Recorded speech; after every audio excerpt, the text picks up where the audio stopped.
இன்னைக்கு எப்படியாவது ஏரியில விரால் மீன் பிடிச்சிடணும் அப்படின்ற ஆசையில நானே வந்து தூண்டில வந்து ரெடி பண்ணேன். சரி, தூண்டில வந்து பாத்தீங்கன்னா விரால் மீனுக்கு சின்ன கொக்கி போடணுமா பெரிய கொக்கி போடணுமா அப்படின்னு வந்து தெரியல. சரி, பெரிய கொக்கியை வந்து போட்டா விரால் மீன் மாட்டிக்கும் அப்படின்னு சொல்லிட்டு பெரிய கொக்கியே வந்து போட்டேன்.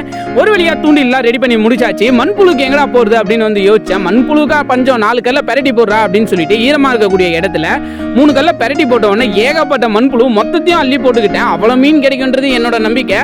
அங்க போய் பார்த்தா அங்கதான் வந்து பாத்தீங்கன்னா மிகப்பெரிய ஒரு ட்விஸ்டே. நானும் தூண்டில தூக்கி தண்ணியில போட்டு ரொம்ப நேரமா வெயிட் பண்ணி பார்த்தேன், ஆசையா மீன் கிடைக்கும் அப்படின்னு சொல்லிட்டு. காலவராச்சு, அரவராச்சு, ஒருவராச்சு, எந்த மீனும் கிடைக்கிற மாதிரி இல்ல. சரி, ஏரியை மாத்தி பார்ப்போம், அப்படியாவது மீன் கிடைக்கும் அப்படின்னு முயற்சி பண்ணி பார்த்தேன். வேற ஏரிக்கு போனா அங்க பாத்தீங்கன்னா தண்ணியில வெறும் பாசி தான் இருந்துச்சு. விடாமுயற்சியா நானும் வந்து பாத்தீங்கன்னா முயற்சி பண்ணி பார்த்தேன்.